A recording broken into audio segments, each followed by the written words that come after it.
This is the Domain Magnate Show, where you'll learn everything you need to know about buying, optimizing, and selling online businesses with your host, Michael Beroslavsky. Hello and welcome. In this episode, I'm going to talk about Google algorithm updates, everything you need to know about it as a buyer or investor in content websites.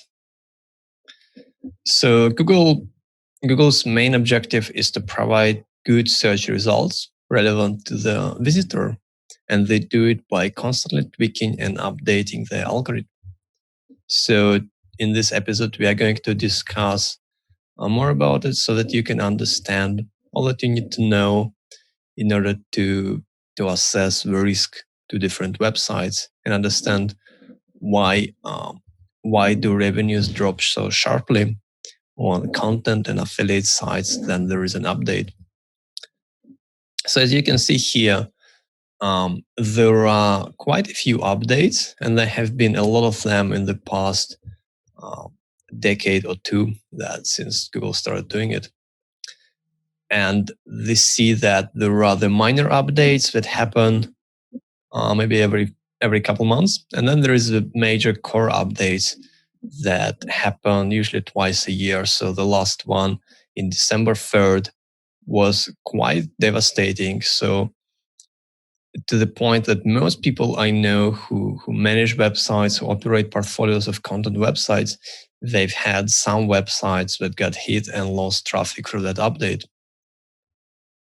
And some of them lost like 80 or 90% of traffic, which is absolutely horrible, while others only lost like 20, 40%. So the updates could really hurt a website a lot. And that's the first thing to understand. However, if you understand why it happens, you don't need to be afraid of it. And what I've seen recently is many investors just look at this and say, I don't want to deal with content sites at all. And they just decide to go to a completely different route. But the truth is each platform, each type of business has its own risks. So specifically for content sites, having a better understanding of what causes these losses in traffic in the update will help you prevent them. And the purpose of the Google updates recently has been to target lower quality sites. So this is specifically sites that are made for revenue, that are sites that are new, sites that are using very aggressive SEO techniques, such as buying a lot of links or building a lot of links quickly, sites that are overly commercial, that try to sell you something, that have most of their pages listing different affiliate offers and comparing affiliate offers, sites that promote Amazon affiliate a lot as well. And generally sites that don't provide as much informational and educational content and focus more on commercial intent, as well as sites that don't have an established author, sites that don't have very good quality of content. So there is a lot of different factors like that. But it's also easy you don't have to compare and understand each factor and apply it. You just need to understand the general principle. And the general principle is Google wants quality websites. So what I usually do is when I visit a website, I would just ask myself, is it providing value to the visitor? Is it useful? Is it interesting? And if it's something I've searched in Google, let's say I've searched, why do cats meow? And then it gives me some results, and I click on one of the results. And I ask myself, what would I expect to see on this website when I search this? I would probably expect to see an article or a video that explains why cats meow, and maybe has a longer explanation, different reasons, what different types of meows mean. And then also probably some sources. And I also expect to see a reputable author, someone that maybe has a a degree in catology and someone who actually understands the topic well. So that's very important. I would also like to see potentially pictures of cats and sources, potentially some scientific sources or some links to other sources that explain that. I also expect to see a page that is occasionally updated, so it should be something that has some new information coming from time to time. And that's basically it. So that's the way Google looks at it as well. So that's the kind of page they want to find and present to me. So if instead it's a page that just has a lot of affiliate offers and doesn't provide enough informational content, that's probably not a very good website. And that's a very easy way to look at it when you look at when you evaluate the website. And so what we usually do at Domain Magnate is we look at a different parameters. So first of all, just looking at the website and reading some content, of course, and asking yourself, is it interesting? Does this content answer my question? Does this content allow me to learn something new about this topic? That's one thing. And also like reading it to see that it's actual content that like written by an actual person, not something that's just overly optimized for Google. And once you've read quite a few of those, you'll be able to see it easily. Next, we look at go to a deep analysis of backlinks and the history. So often they see a lot of sites that use a lot of very aggressive SEO techniques, and we try to avoid those. PBNs, private blog networks, a lot of guest posts and paid links. And this might work in the short term, but eventually, in most cases, Google is going to catch up to those sites and penalize them for it. So it's best to simply avoid that. And then next, we would also look at, does this website have a good mix of informational and commercial content, so that it's not just product reviews, but it has a lot of informational articles as well. We would also look at how aggressively is it monetized.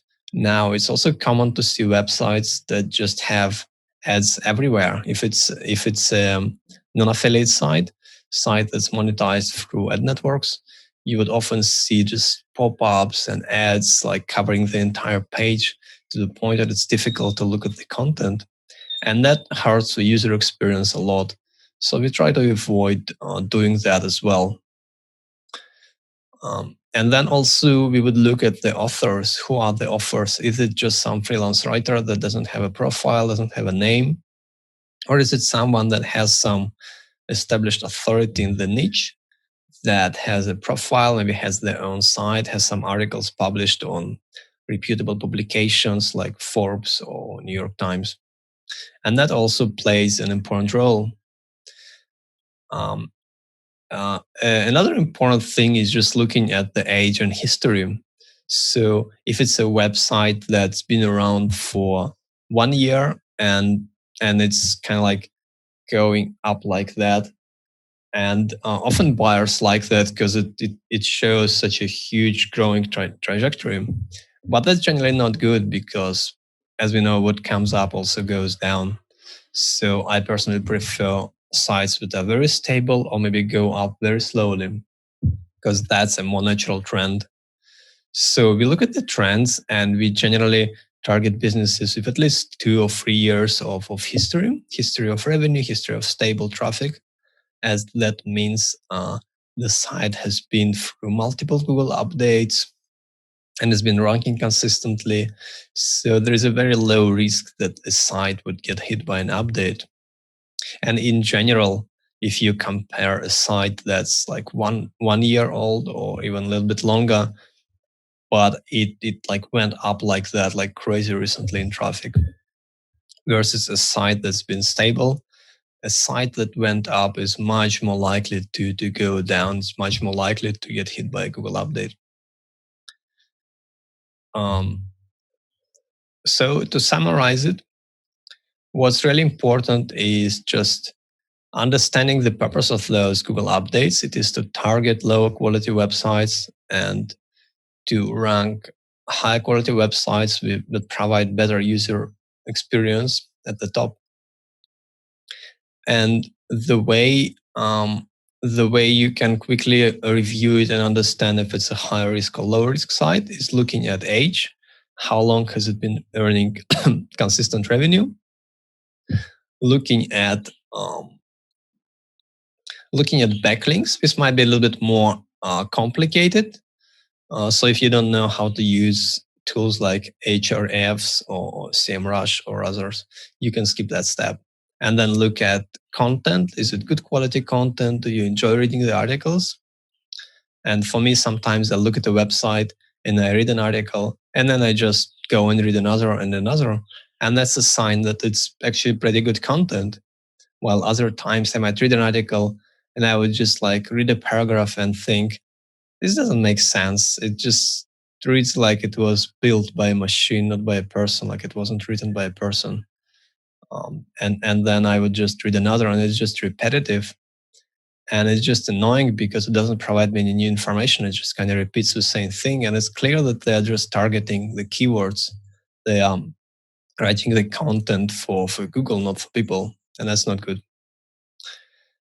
And then next, also look at the overall user experience. Is it a good template? Is there are there a lot of ads?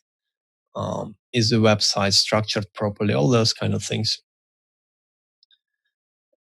So if you buy a website that has good user experience and provides good value and has been around for some time, the risks of getting hit by Google update are much, much lower compared to a new website that's using some aggressive SEO.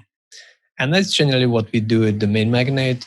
Recently, we've stopped buying any new websites. We only acquire established businesses that have a consistent history of revenue and traffic, and that don't use any black hat SEO techniques. So that's it. Thank you for watching. If you have any questions, feel free to comment below or contact me directly at Michael@Domain Magnate. Domain Magnate is a leader in buying and selling online businesses with a proven track record of expertise gained from over 300 deals since 2004. To learn more about how we can help you acquire or exit a profitable online business today, head over to domainmagnate.com for more details.